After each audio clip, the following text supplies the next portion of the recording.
Addiction is all around us. In this 4-part docuseries, we'll be exploring some tough subjects, like addiction. I didn't drink for 11 years in my life, but then it turned 12. A personal journey of recovery. First night was a big party my sister had, drink till puke type thing, and I loved it. And on a much lighter side, how art can play a role in the recovery process. I see designs from 20 years ago, before I even tried to do it as a business, that I made that just bring that meaning back, you know. You got to find that thing in life. For Dave Beach, this journey is not just about his art. It's about a calling to help others who are walking this path with him.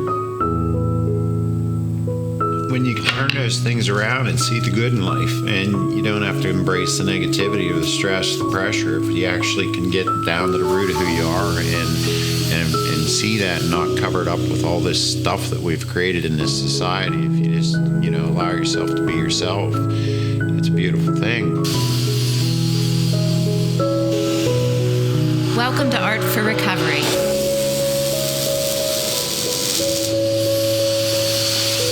The external environment, big house in a nice neighborhood. Corporate world, 13-year executive. My son's mother, you know, good person. Married her, you know, we got along. Company car, all that stuff, everything's looking fine. But, you know, alcohol had become my mistress in the relationship, I guess, to cope with heart pain. I couldn't stop.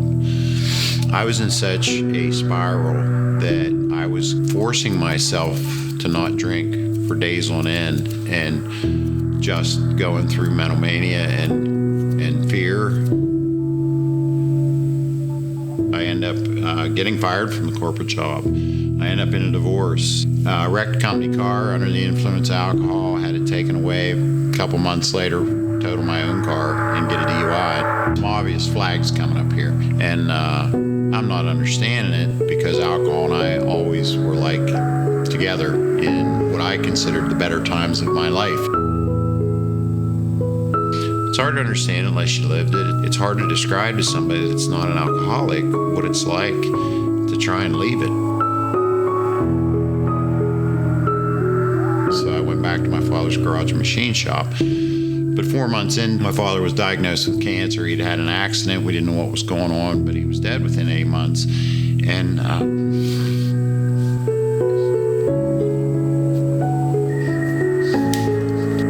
you know, obviously this was not a good time for me. But, you know, I needed that kind of waking up stuff. You know, I needed a kick in the ass. I hated myself. You know, I'm scared. I got 2 sons. It's a very confusing thing in life to try and get away from something that just made so much sense for decades. I started just doing metal artwork and running my father's machine shop after he was gone, and I was a little lost. You know, how am I going to do this? But I had a lot of support.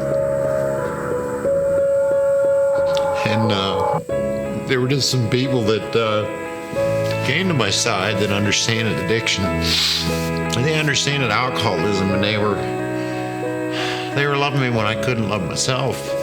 And I just started doing metal designs. You know, I was always creating and doing this stuff, but it just started coming out of me. And I was encouraged to keep pursuing it because it seemed to work for me, and I wasn't drinking. You know, the better times of your life usually involved around something progressive, something creative, something different. The rehabs I've been in, there was art. All of us know someone who is fighting this battle. There's so much of what I see with people around me, whether it's food addictions, other substance addictions, behavioral addictions. You know, we're just trying to flush this stress out of our lives and chasing whatever's in front of us that can make it go away for an hour type thing, or the next 6 hours. And it's a bunch of crap. My art lasts. It's not the court stuff. It's not the DUIs. It's not the legal. It's not the fines. It's not any of that stuff. I lost me. There's so much emotion and empathy going on in my life, and it pours out through art. You find that thing that brings out that core of you, I guess. Let's join in Dave's mission and stop sweeping this under the carpet. Art for me, art for recovery, that's one of the things I had to do to get my mind right. It could be music, it can be paint, it can be play, it can be chalk drawings in the freaking driveway. I believe we can make a difference in Altoona and around the world.